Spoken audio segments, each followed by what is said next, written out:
The call came in on a Tuesday morning, just after 10. I remember because I was in the middle of my second cup of coffee, standing at the kitchen counter, watching the birds at the feeder my late wife had hung on the oak tree out back. The number on my phone was one I didn't recognize at first.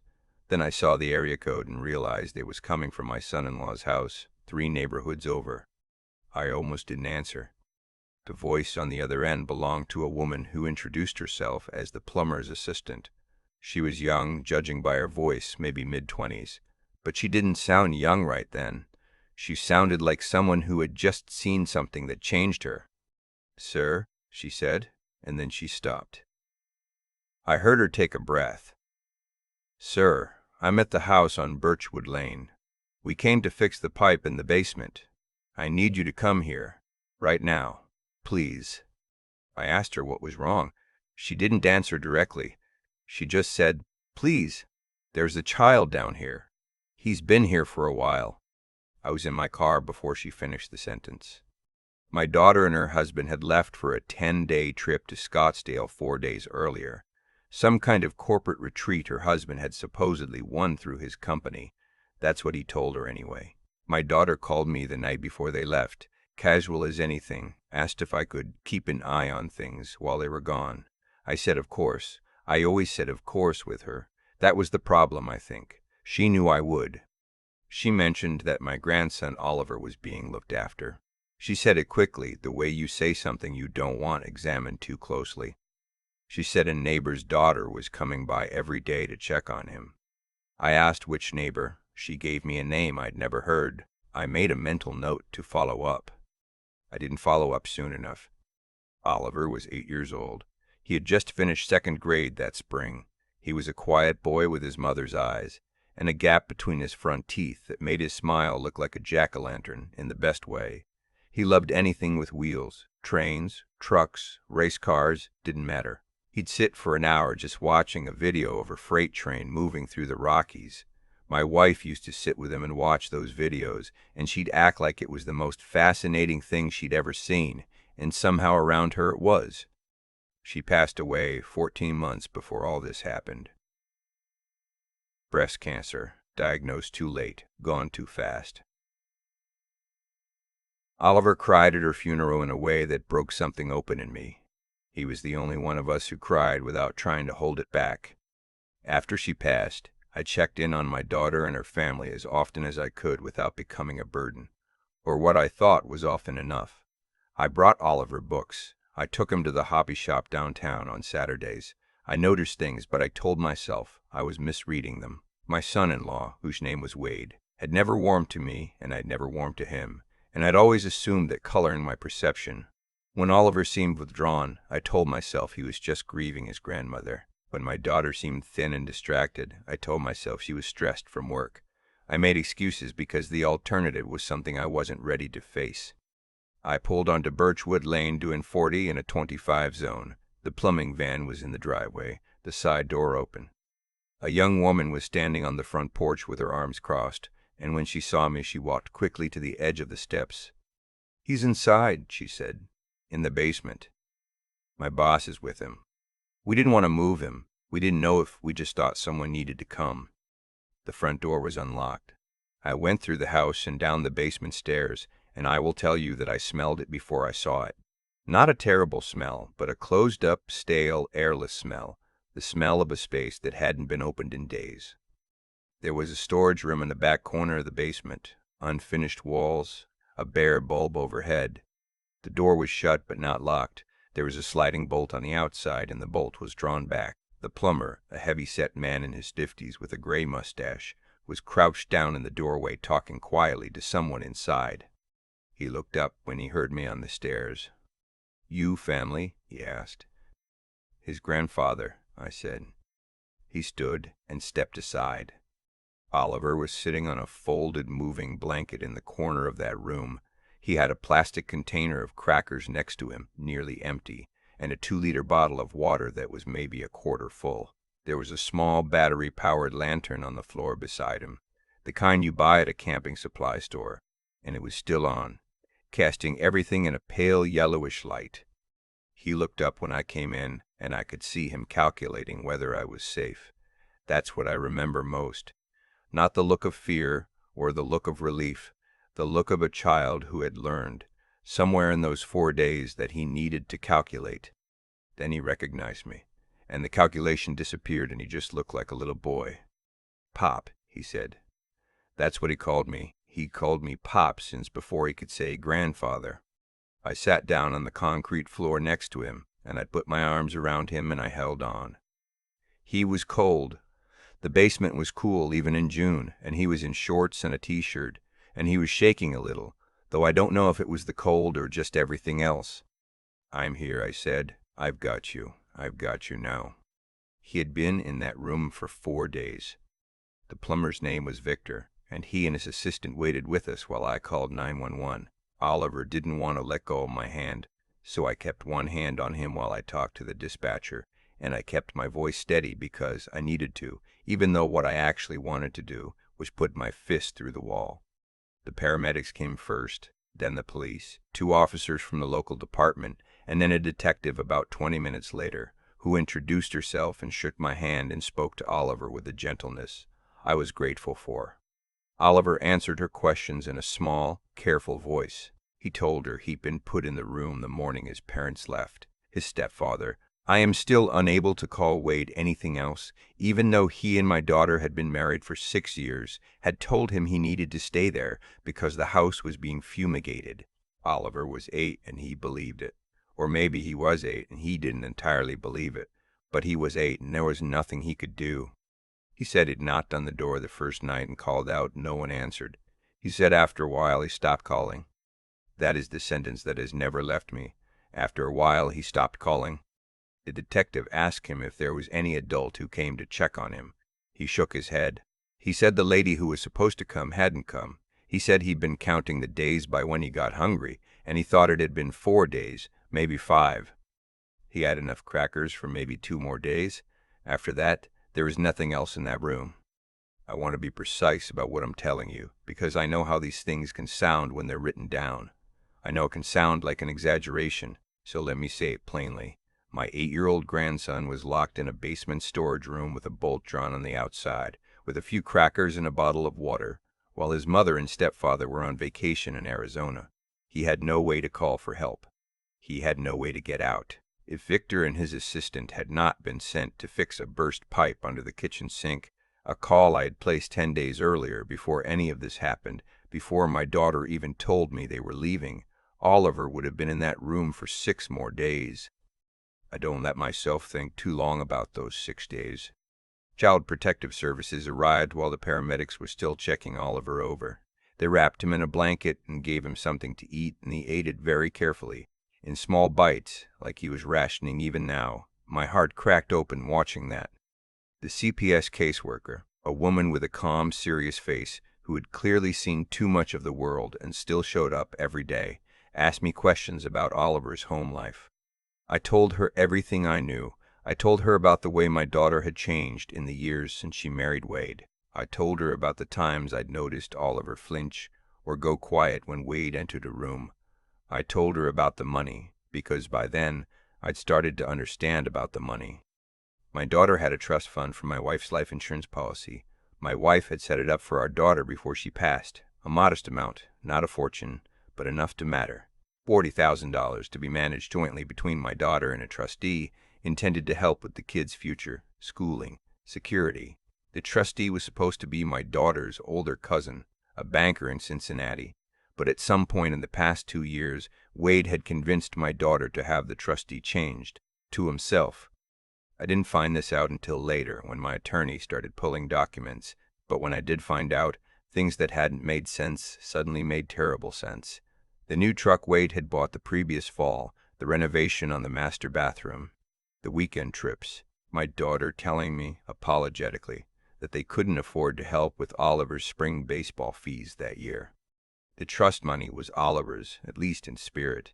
My wife had spoken about it that way, wanting to make sure the grandchildren were provided for, and it had been used for everything but that. My daughter and Wade were unreachable for most of that first day. The police were trying to contact them through the resort in Scottsdale and through their cell phones, which went to voicemail. I found out later that they were at a spa that didn't allow phones in the treatment rooms. A spa. My grandson was sitting on a concrete floor counting crackers, and they were at a spa.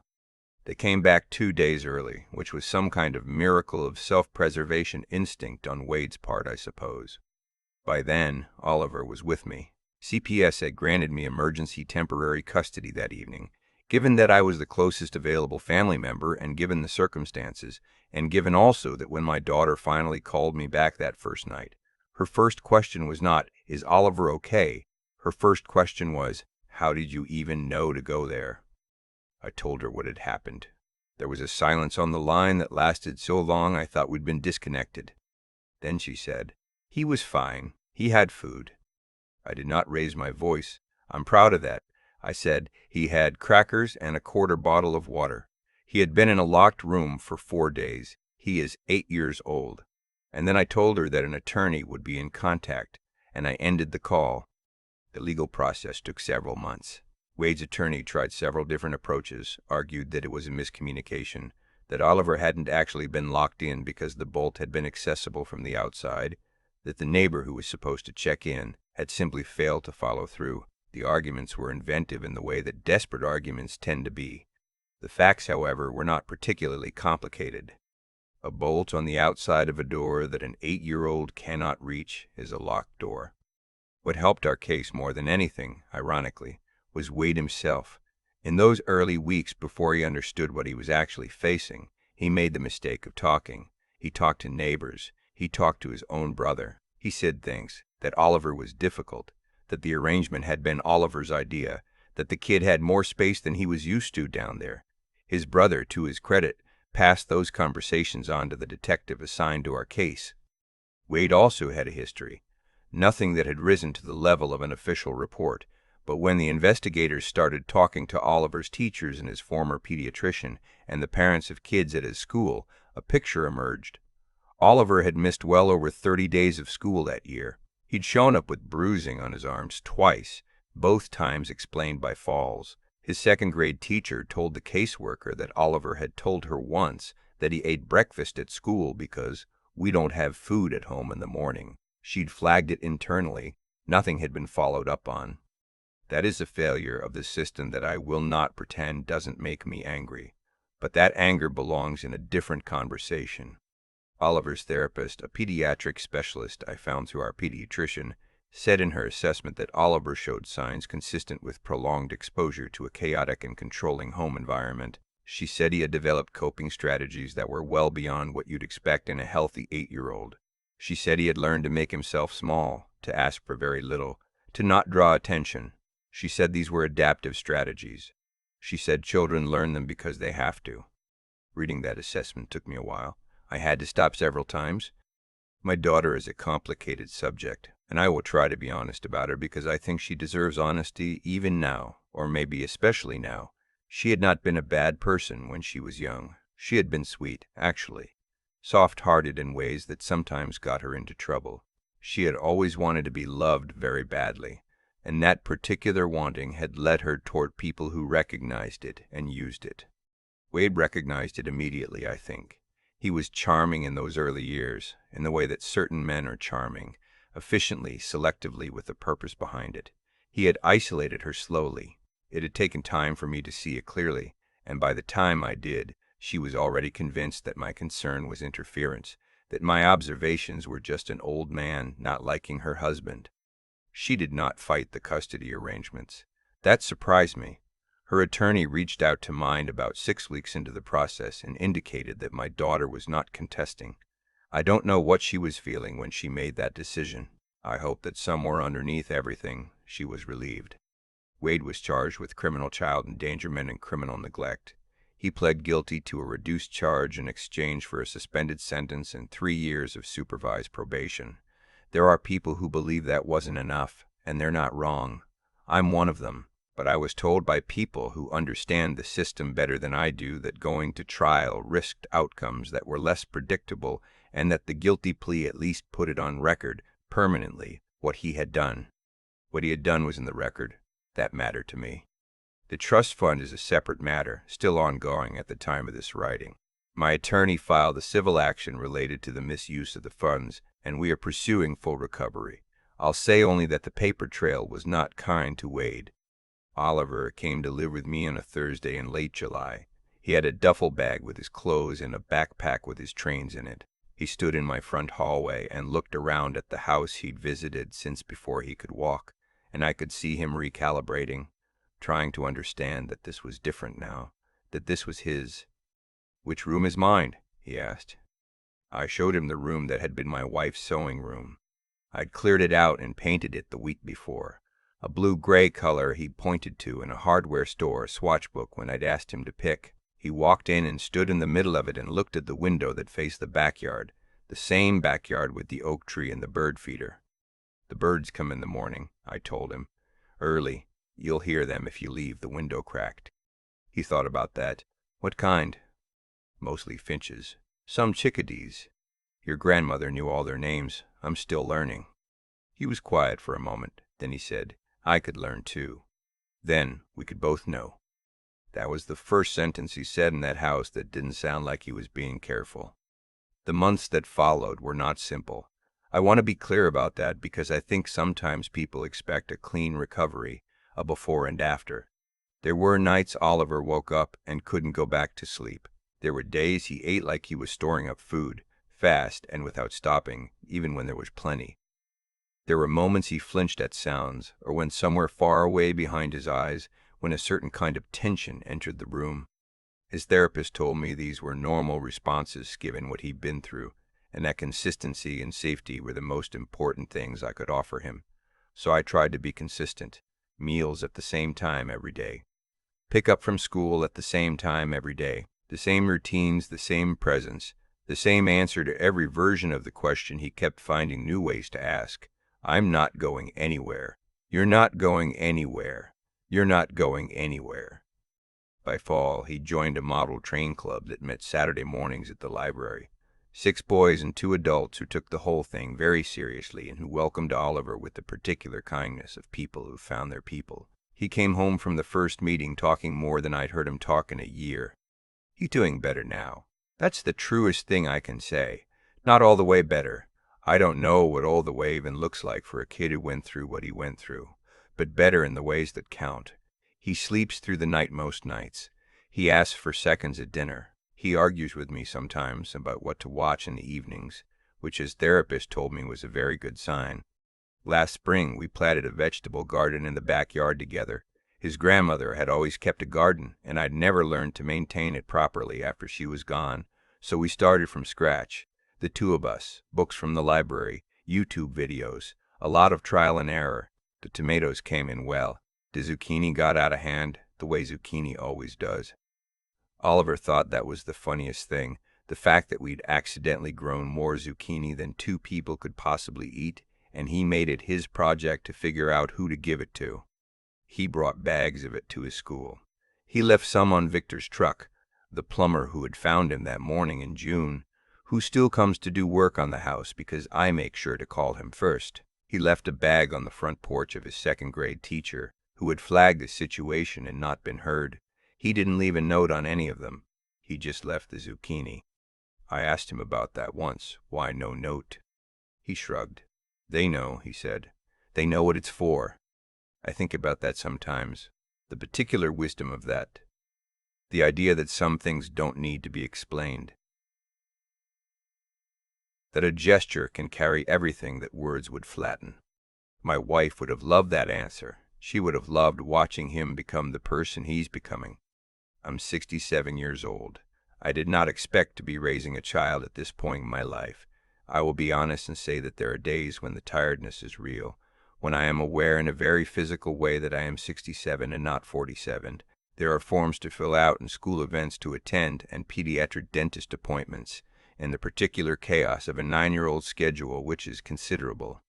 But there are also Tuesday mornings in October, when I'm standing at the kitchen counter with my coffee, and I hear feet on the stairs, and Oliver comes down still half asleep, hair going in 4 directions, and he sits at the kitchen table and asks what's for breakfast, and I tell him, and he nods like that's the correct answer.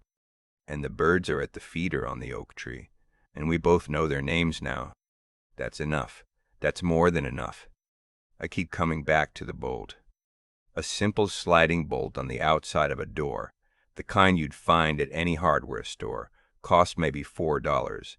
That's what separated my grandson from the rest of the house for 4 days. $4 worth of metal.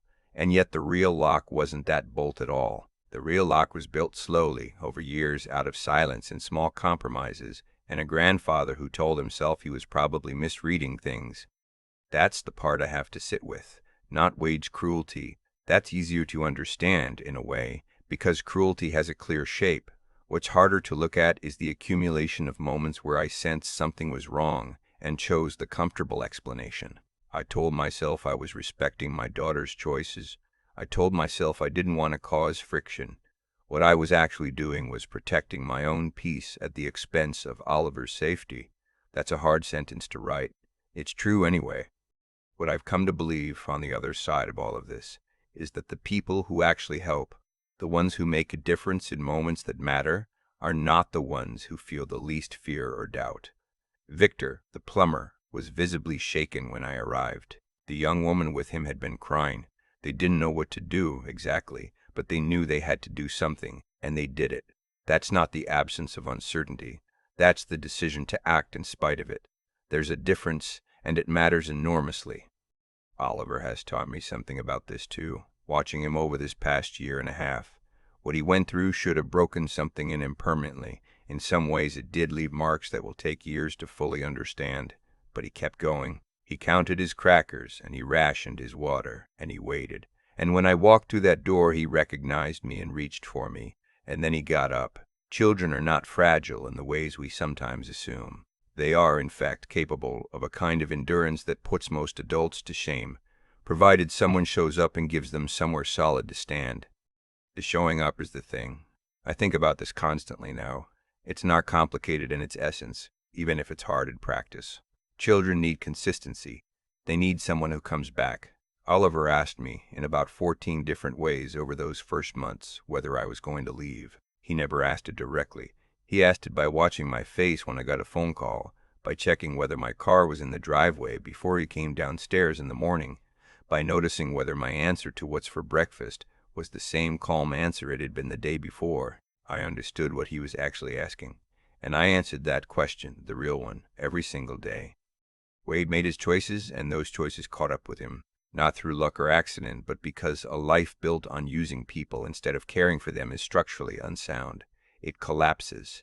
Maybe not immediately, maybe not in the way you'd script it, but it collapses. That's not a comforting story I'm telling myself. That's just what I've observed over 67 years to be true. Oliver brought bags of zucchini to the people who had helped him, without a note, because he understood that some things are felt rather than explained. That's a kind of wisdom I didn't fully have at his age. I'm not sure I fully had it at 50. He arrived at it the hard way, which is the way most real wisdom arrives. We're learning the birds' names together. That's where we are.